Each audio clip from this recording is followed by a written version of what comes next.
Okay, welcome everybody. Thank you for joining me today. I'm going to start recording now. So today you guys are joining me for the first part of our new series, VRAI. And for this session, I'm our speaker and I'm going to be defining Blackness in America. So right now, currently in the political climate, we are talking a lot about race and racism, but a lot of people don't really know what it means to be a part of a different racial group in America. What exactly does that have to do with the law? How's it working on a basic level? So that's what we're going to talk about today. On our agenda, we have just what is going on in the world.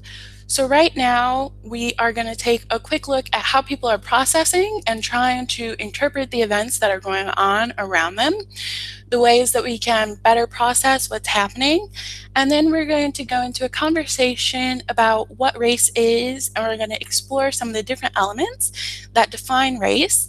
And then after that, we're going to look specifically at laws in America and the way that people are impacted by these laws. Okay, so one of the things that I found when I was researching and preparing for this conference is the literacy test for voters. And I don't know if you remember learning about this at school, but there was legislation in the 1920s through the 1940s where people tried to pass this different legislation to restrict voting to people who could pass a literacy test. And so I was thinking about this, and I was thinking about all the things that are going on. And you know, in politics, everybody likes to call the other side stupid.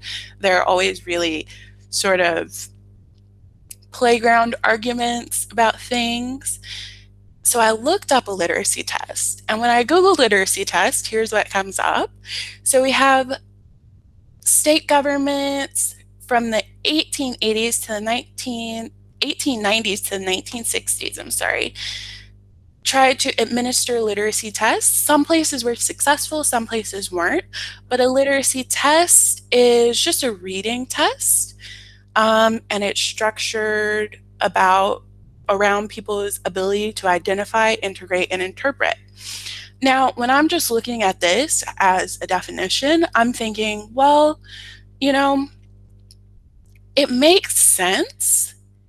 In the US, we don't have an oral history. In the United States, we have a written history and we have written laws. And so if everything is written and people don't know how to read, it seems sort of logical that people would need to be literate to vote. That, you know, it sort of adds up.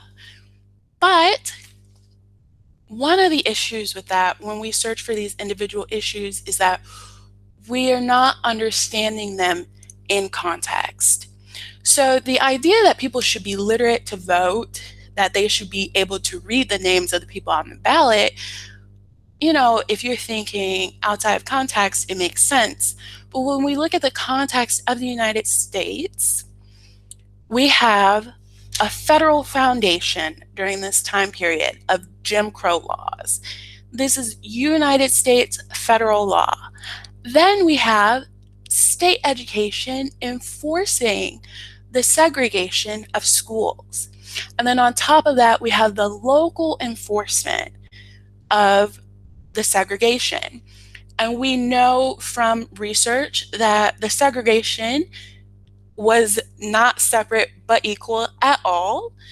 And in schools where there were African American children, there wasn't any funding, they weren't learning to read. And particularly the literacy tests were focusing on books that the children in African American schools didn't have access to. So when we look at the idea of literacy tests, it might seem logical, but when we put them in the context of what's happening in the context of the nation, we can see here on the left we have Janice, and on the right we have Sally. So we can see here on the left for Janice, Janice has to learn to freescale to be able to get up to the ballot box, essentially making it inaccessible for her. On the right side, we have Sally, and she has a little stairway to heaven that's getting her where she needs to be because the systems and the foundation have prepared her to move forward, have prepared her to be able to vote. And we also have 2 check boxes there for her because there are going to be more polling places in her region because she's going to be considered a part of the major population. So then logically, we need to have more voter spaces for the majority than we need to have for the minority. It's this type of contextualization that is extremely important today, and I think in general in life. And so this is what VRAI, the series, is about. So welcome to VRAI. VRAI is about bringing the facts, the information that people need to know to make informed decisions. Everything in the United States has been built on the bones of some other person. And we want to get to the root of what's happening in America, why it's happening, with only factual information that allows each individual person, according to their own sense of morality, to make their decisions. So I'm really excited to be working with you for part 1.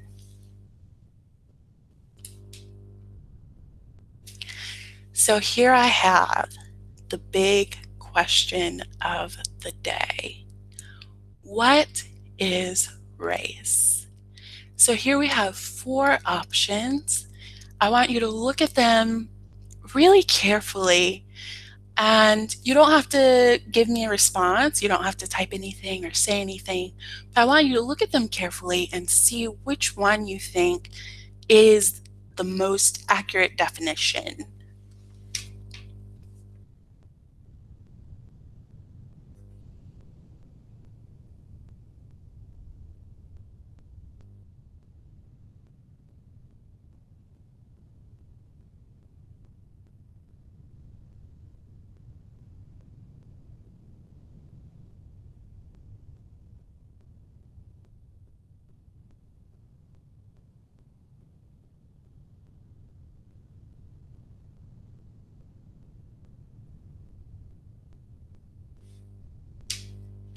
Okay, I'm going to give everybody 30 more seconds to think about it.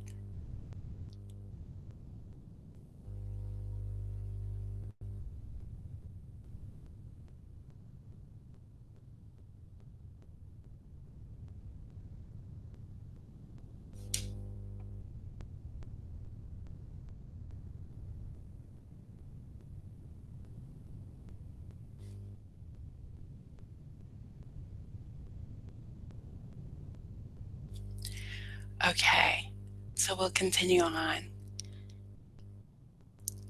Now, when I look for definitions of race, so this is one of the first things that people do when you're interested in knowing about an issue. The first place you're going to turn is to a normal search engine, and you're just going to type in what is, and then whatever you're curious about. So when I type in what is race, here are the responses that I get. So I chose Merriam-Webster in Cambridge. So Merriam-Webster under 2A gives a definition that says a family, tribe, people, or nation belonging to the same stock. A class or kind of people unified by shared interests, habits, or characteristics. And then if we skip down to C, a category of humankind that shares certain distinctive physical traits. And then for Cambridge, we have a group, especially of people, with particular similar physical characteristics who are considered as belonging to the same type or the fact of belonging to such a group. Pardon me, I'm going to cough for a second.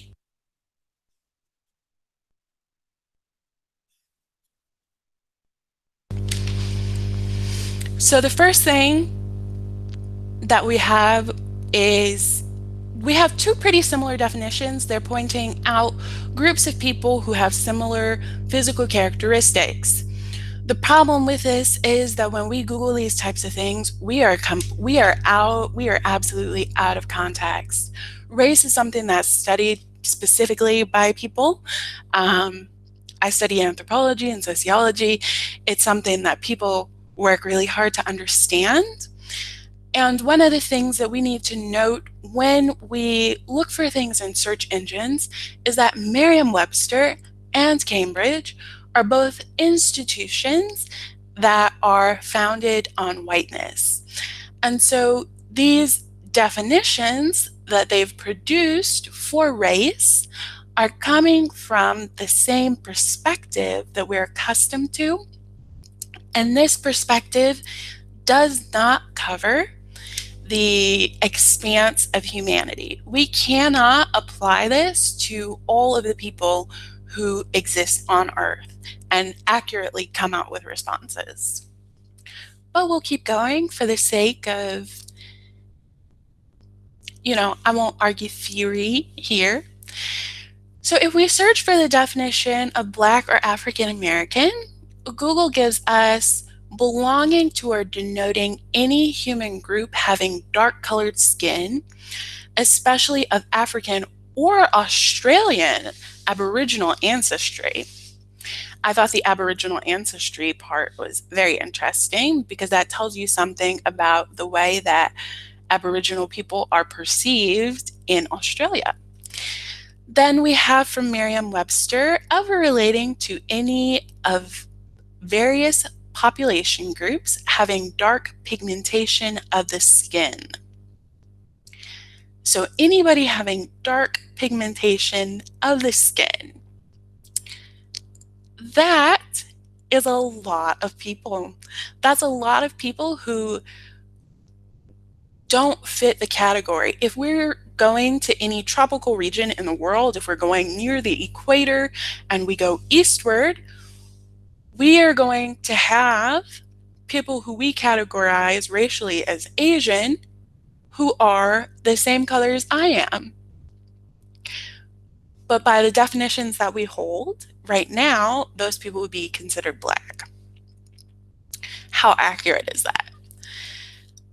Wikipedia, the favorite source of all teachers in the world, says African Americans are an ethnic group of Americans with total or partial ancestry from any of the Black racial groups of Africa. Well, what are the Black racial groups of Africa? What does that mean? The term African American generally denotes descendants of enslaved Black people who are from the United States. According to U.S. Census Bureau data, African immigrants generally do not self-identify as African American. That's the one that I want to pause on. African immigrants generally do not self-identify as African American. Well, what? This is just a pile of confusion right now. What is going on? I have people who are technically Asian, according to our standards, who would be considered Black, but then I have people who are actually from Africa who are coming, and now they're not African American.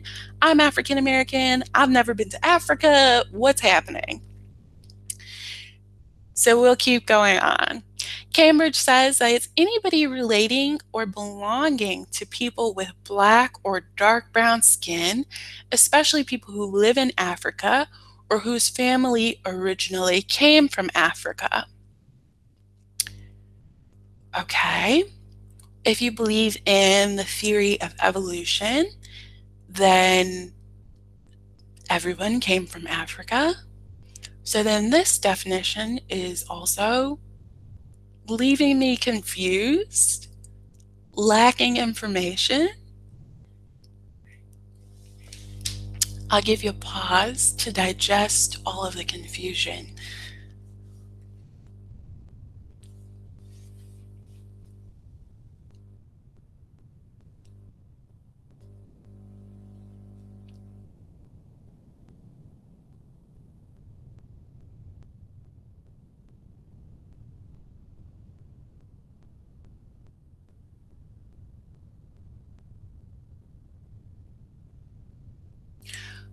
Okay, so now we're moving into some simplicity.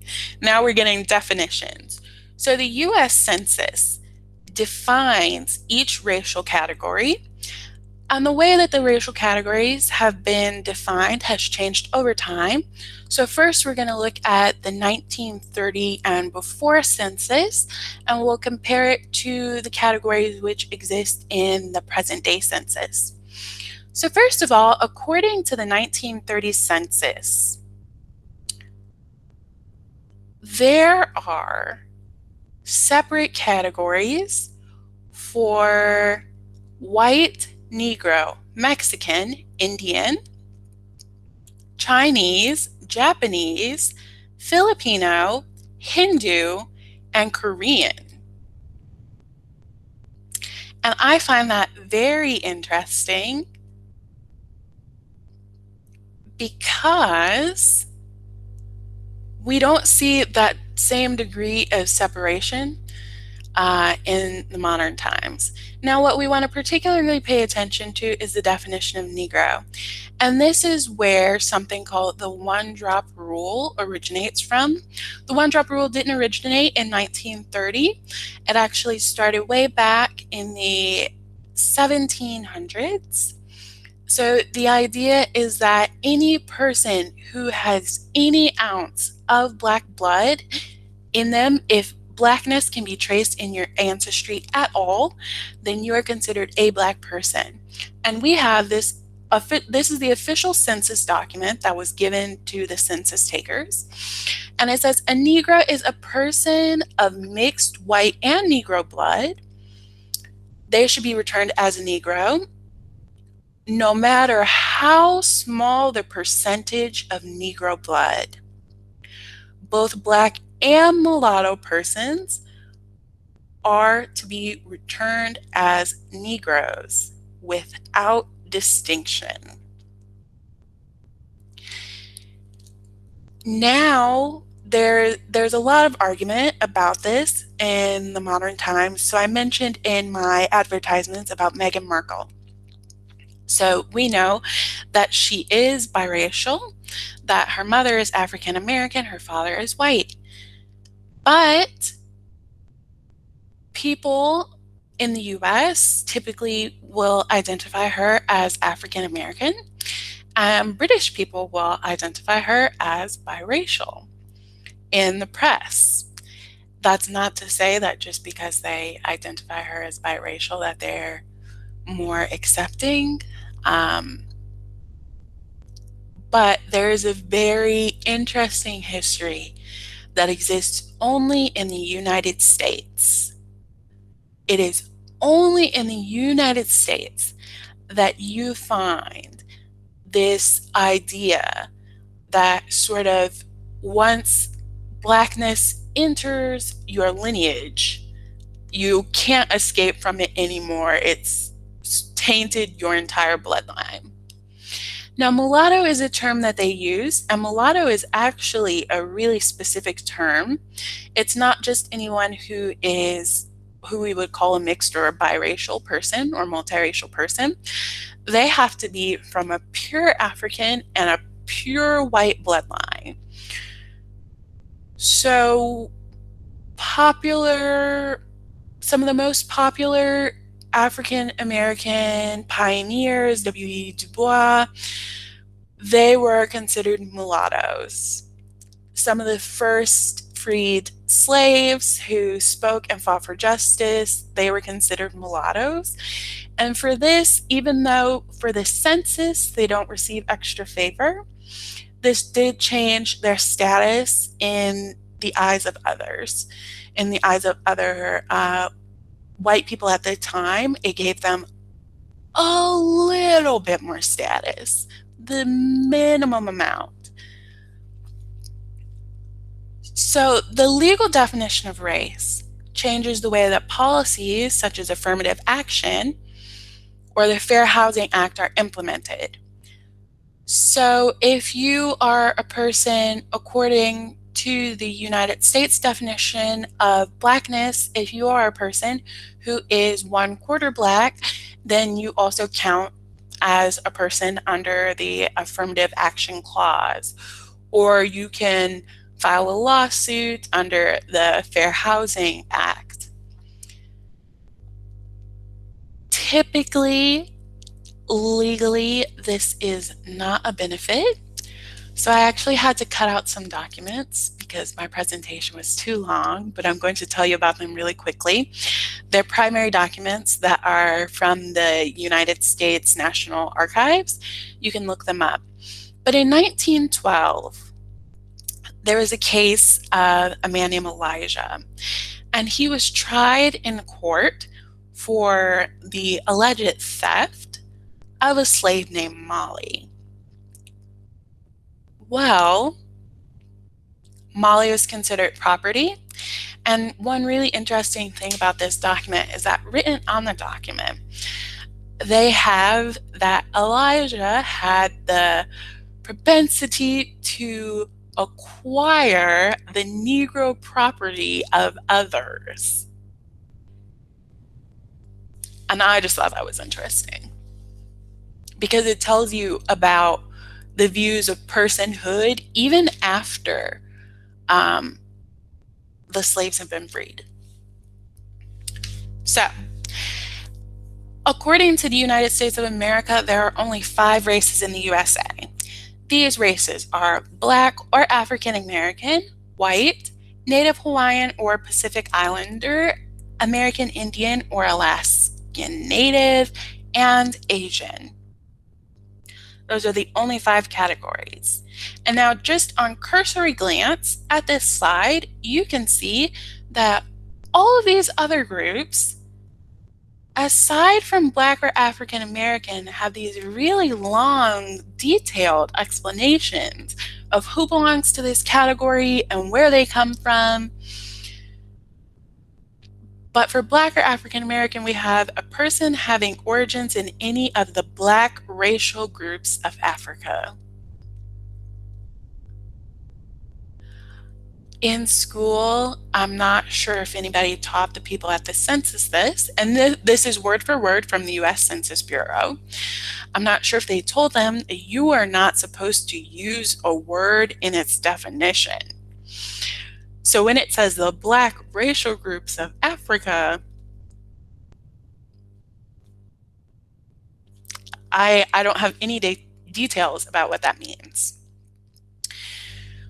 The census refers to race as a social group. So legally, according to the United States, a race is a social group. They make it sound like a party. It's not a choice. As we saw in the prior documents, in the 1930s, we'd already established a mindset for assigning race and racial characteristics to other people. So the idea that it's a social group, that race is a social group, is really a loose way of trying to detach ourselves from the history that we once had. So the United States Census has been collecting information about race since 1790. And between 1790 and 1950, you could not self-identify your race. Your race was assigned to you. So a census worker would come to your house and they would look at you and they would say, who lives in this neighborhood? First of all, that's one of the things that they're looking at. Who lives in this neighborhood? And then they kind of squint at you, they look at your features, and they decide which category they're going to check off. 2000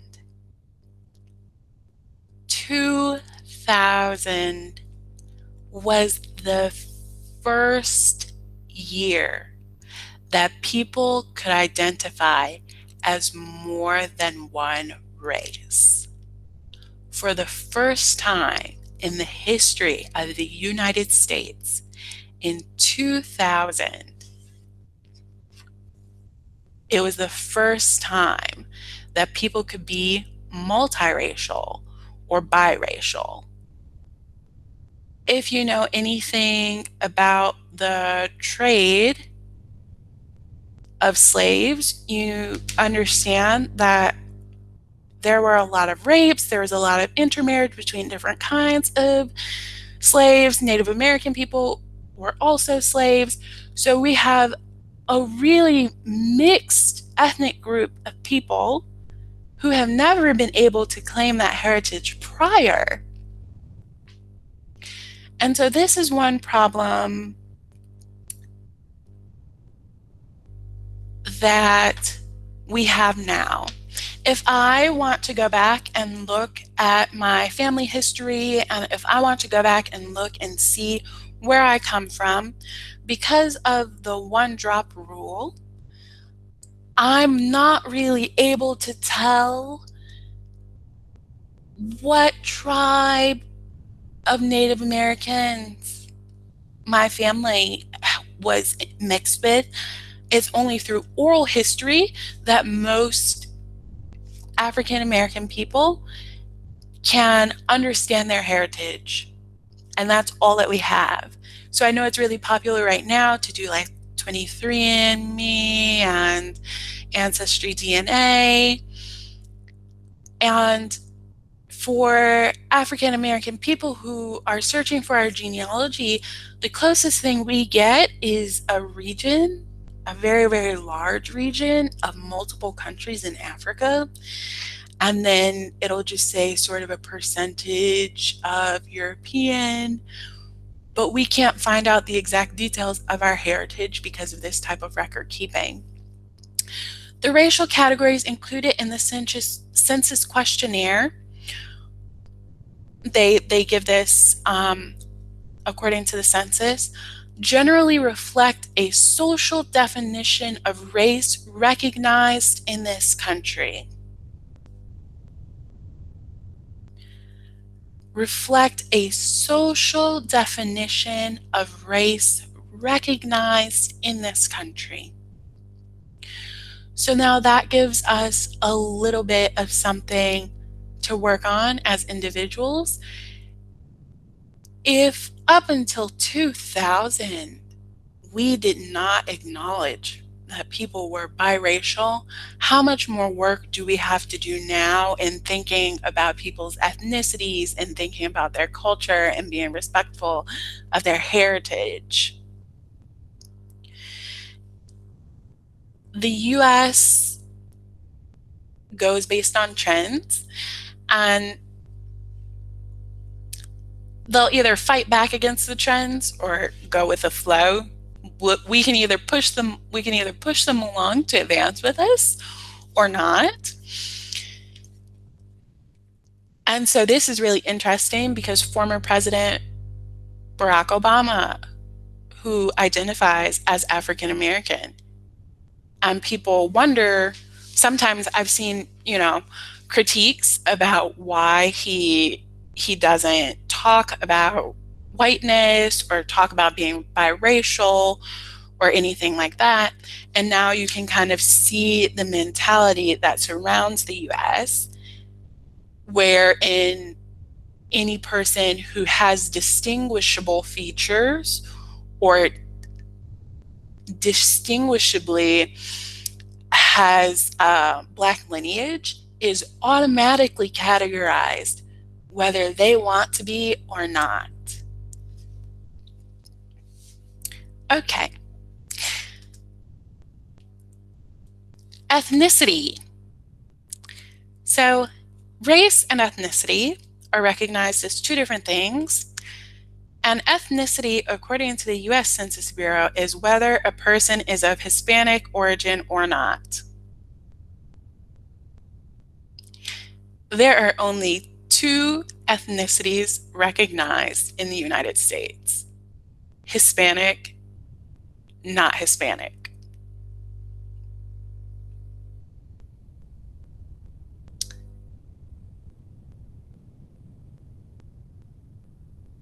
It's just one of those things that makes me blink because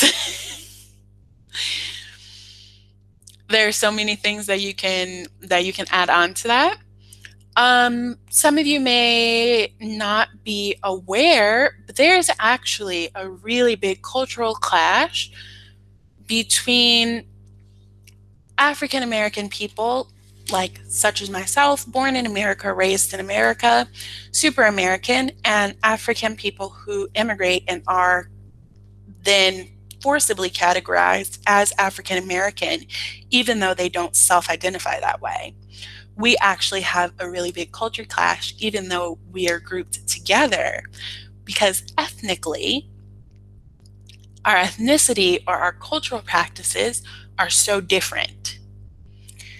And so a lot of African immigrants who come to the US get upset about being lumped together with us because they have different cultural customs that they're proud of. They know their heritage. They're really happy to bring their heritage, but in the eyes of the US, they just become Black or African American. And if you're not Hispanic, then you don't get any sort of differentiation. So there are Afro-Latinos.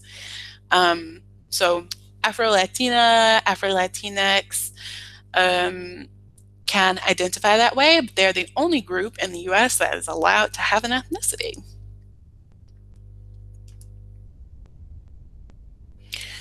So in the prior slides that I showed you, where it said, what is race? We had things like biological characteristics, physical characteristics, color, culture. One of the main arguments, one of the main reasons that today we are on this foundation where we view race as this sort of solid thing that can be viewed, you can look at someone and tell what their race is because early on, the first scientists, we had Darwin. Darwin talked about evolution of species and biology. So then people carried that into the idea of people. And because our skulls are different, we have physical anthropologists who can tell the difference between an African American skull and a white skull based on the facial features. This sort of thing was used as a basis to say that racial groups are these really definite things. If we look at this wonderful, fabulous chart here that is provided to us by understandingrace.org, it actually explains the biology behind the variation in race. So if we look, we have the big blue circle there, and that big blue circle represents the African allele group. And inside of the African allele group, we have the European alleles, and then we have the Asian alleles. And so what does that mean? It means that every feature that is found in European people can be found in the DNA of African American people. However, if you notice, the African American loop is a little bit bigger. It means that there are features that we have which aren't present in the other racial groups. This is a part of the reason that we know scientifically that everyone is descendant from Africa and from African Americans because of this biological proof, sort of the genes being passed down. There are no genes which exist in Europeans or Asians which do not exist also in African Americans, or just not African Americans, African people, or people of African heritage. So the biological idea that the racial groups are sort of these separate circles and separate entities because Europeans have these features, so they must have this sort of DNA that's separate, and Asian people have these features, so that must be separate. It's actually not based in biology. It's not based in DNA or anything real. So we have this antiquated way of thinking that we need to abandon. Currently, 50% of all marriages are interracial. So there are actually a lot of situations in the US right now where there are young people who are on forums and they're looking for help because they're multiracial, not just biracial, they're multiracial. And they're facing a really specific new form of discrimination. They're facing a really specific new form of discrimination, and they're trying to learn how to deal with racism when their own personal identity isn't tied just to one group. Because now we're being a little bit more flexible.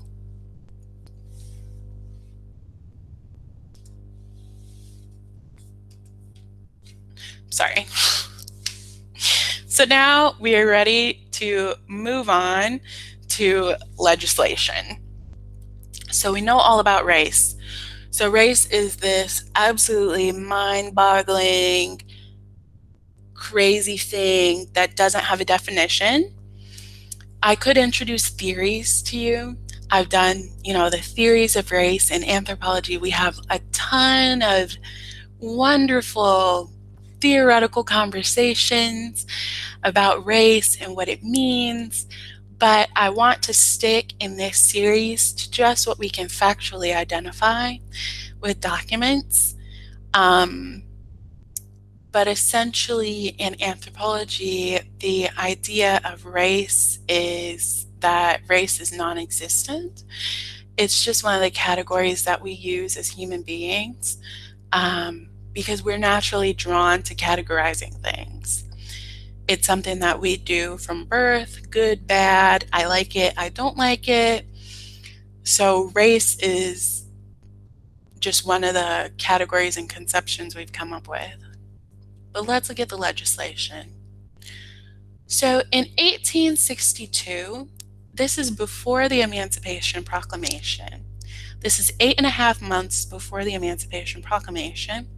President Lincoln frees the slaves in the DC area. And then he follows up by paying $300 per freed slave to the former masters.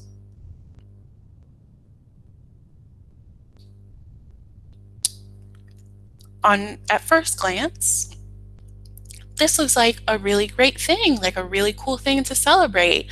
Like, yeah, Lincoln, he freed some slaves early. That's really cool. But like we talked about earlier, we need to put things in context. The North was going to war with the South, not over slavery, but over the succession of the Southern states. What do you need most when you're in a war? You need soldiers. So the majority of the slaves who were freed in DC were turned into Union soldiers to fight in the war. And additionally, not only they weren't just freed, they were bought. In giving $300 per freed slave to the masters, to the ex-masters, there's a very clear message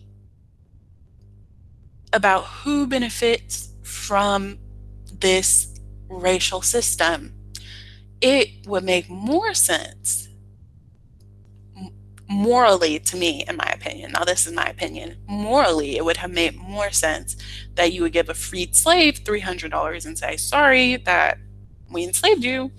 It's kind of rude on our part. At the least, we could say rude. This legacy continues on in the US, this sort of policy where slaves are freed, the ex-masters are compensated. Some of you are probably not aware, but in what is now sort of the Midwestern region of the United States, in the lower Midwestern region, where there were slaves who were freed, the ex-masters were eligible to receive 640 acres of land if they had a family, and if they didn't have a family yet, they would get 300 acres of land. After slavery, after the Emancipation Proclamation, we know about, or possibly you don't know, but there was the 6 acres and a mule promise that every slave was going to get 6 acres and a mule. And none of the slaves ever received payment for that. Most people never received reparations. In 1865, we have the 13th Amendment. We actually, during this time period between 1865 and 1867, we're going to have the 13th and 14th Amendments.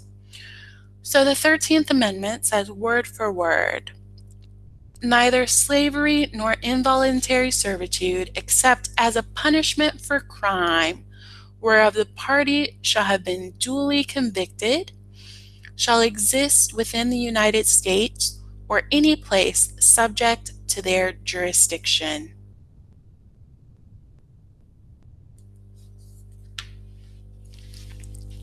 Those of you who are concerned about prison rights, you picked up on a little bit of something right there with the punishment for crime. We are not talking about that today, though. But the 13th Amendment was adopted in 1865. Full freedom is not earned until 1964. I would like to put this in context for you. So my grandma, God bless her soul, rest in power. She was my absolute favorite person on earth, my best friend. She taught me all my morals, all my values. Whenever I'm doing something, I always think about the things that my grandma would say. When my grandma was growing up, she grew up in the South, in a legally segregated area, where Negro was her term, was like the legal term to call her by, even though our family is of mixed origin. And at any time, someone could come by and commit a crime and they wouldn't be punished for it. My grandma told me a story from when she was younger, when she was a child. There was actually a group who came through and they were hanging people. They were lynching people. This is the 1940s. They're coming through her town and they lynched a few of the friends of her father. And so these are living, this is not sort of this passed away history that we have. Lynching was just made a federal crime. I had a letter on here that I was going to show. In 1901, there is a letter that exists in the archives where someone pinned a letter. It was actually the only Black representative in the U.S. Senate at the time, pinned a letter and said to the president, using the most respectful language, sir, with all of your power and all of your honor, I'm sure that you would be able to help us with this problem that we have in the South, where the Negro life is not considered equal, where the police are complicit or at minimum have knowledge of what's happening and don't do anything to protect the Negro community. He penned an entire letter, and in response, there was a letter drafted that said, we're not going to make lynching a federal crime. We'll let the states deal with that issue. But there was also a response that called for a vote, a national vote, at the time. They wanted a national revote to see if Black people could still have the right to vote. So we still have voter suppression, 1940, voter suppression, 2020. We're still dealing with these legal issues that are made possible by the little box that we check off that says race. How do we know which communities have populations of African Americans? Through the US Census. What do we do about it? How do we change the lines? How do we adjust things for voting? The idea of race deeply, deeply impacts the way that our country functions. And whether or not we self-ascribe or whether or not we choose to participate in these categories, they still play a part in our lives. Even if you're a person that says you don't see color, that's problematic, but I'm not going to go into that right now. Even if you're a person that says you don't see color, the law does. Plain and simple, the law does. And it does discriminate based on that.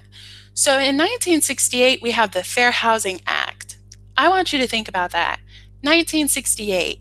So I told you about my grandma who in the 1940s was experiencing lynching where she was. So she moved up north with her husband, so with my grandpa. They moved up north. Okay. They're in the north in the 1950s. Nobody will sell them a house until when? Until they have to, until they're legally obligated to. So there, right now, we have a great disparity in intergenerational wealth. My grandparents couldn't buy a house for a long time, at least not one that they wanted.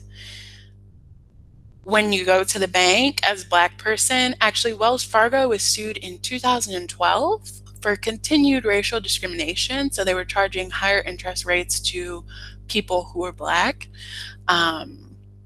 They were in the news for that. They're being sued for that. My grandmother, who transmitted her values to me, who supported me, who loved me through everything, it was only in her generation that Black people had any sense of a medium sort of equity.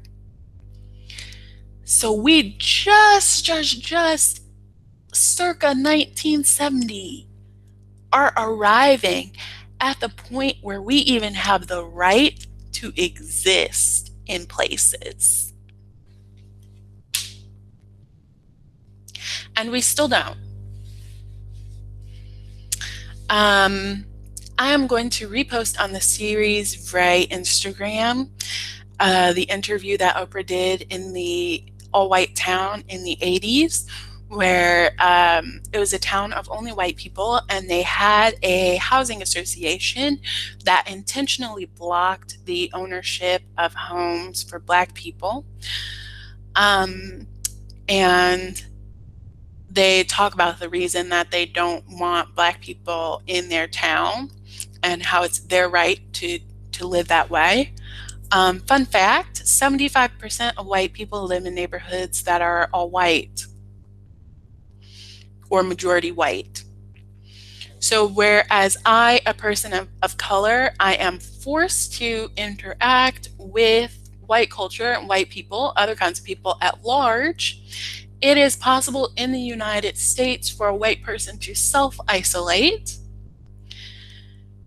to insulate themselves completely in a society where they don't have to see any faces that they don't want to see, where they don't have to be tolerant of anything they don't want to be tolerant of. And yet they're voting on these issues that impact people of color. And I think that big disparity is a lot of what we're seeing today. People who only know us, who only know Black people, and I only know certain kinds of Black people. You know, I don't know all the ethnic groups of Black people that exist in the US, but there are people who have no interaction with us whatsoever, but they have sort of a mythological idea of us based on what is seen on TV. And then when we couple that with the idea of race that originally is thinking, okay, race is this biological thing. If I have race as a biological determinant, and over here, I have this myth of bad behavior, I put two and two together. My natural assumption is that biologically, Black people are delinquents. And in my little bubble where I live, this makes sense to me. Just like when I try to Google something really quickly, I feel like I have an understanding of it without having that sort of background and perspective. Merriam-Webster, part of the system. The US law, part of the system that's contributing to the things that are going on. So now, what is race? What is the real definition of race that we should focus on, that we should believe in, that we need to look forward to? Race is a human group defined by itself or others as distinct by virtue of perceived common physical characteristics that are held to be inherent. So race is a human group that is either defined by yourself or others. Blackness was given to us. You know, if you left me, if I had only grown up and like seen other Black people, I would just think everybody is Black. If you grow up and you only see white people, you think everybody is white.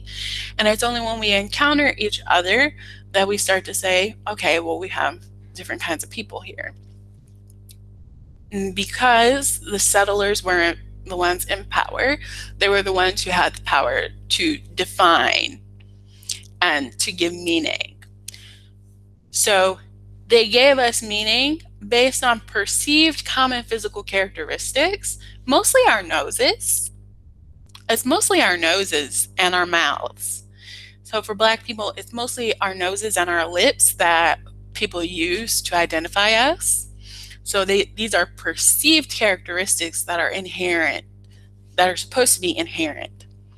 But the characteristics that constitute race, it is a choice that human beings make. If you explore more into Asian culture, this is something that you can figure out pretty easily because we, in the US, we have 5 races. Asian is a race. So literally everybody on the eastern side of the globe is the same for us. Well, if we go to the eastern side of the globe and we ask those people how they define themselves, they're going to have different categories and different separations, different degrees of separation, different ways that they decide who they are and what that means, which differ from the United States. The one thing that we can take away from this is that race, as defined by the United States, is separated into 2 categories. We have 2 ethnicities, Hispanic and not Hispanic. And then we have 2 races, Black people and everybody who we can't trace back to any sort of Black lineage. And then they can specify. Those other groups can specify. You can choose one of 3 categories to specify which kind of not Black you are. Okay. Internet searching philosophy is bad. Philosophical things are really bad to look up on the internet. You're going to find definitions. but they're going to be the definitions of the oppressors, and they're not going to come from the voice of the oppressed. And number two, they are not going to represent the depth of human experience. That's something you need professionals for, people who have studied it. Number two, race is a projection of the way people perceive you. They just look at you, they look at your features, and people decide. That's how we do it in the US. I'm living in Europe. It's a bit different here. People actually ask me. People will ask, what is your family heritage? They'll ask that instead of making any sort of assumptions. And our last one is the one-drop rule is law. In the United States, the one-drop rule is law. If you have features that identify you with Blackness, you are Black, and that's it. And right now, with the conversation of police brutality, this is something that's especially potent, because when we talk about police brutality against a racial group, we are talking about the police using perceived features to categorize individuals and allowing that to influence the way that they treat them. And we have this going back through the 1900s. We know that, well, we'll save that for another day. We'll save policing for another day.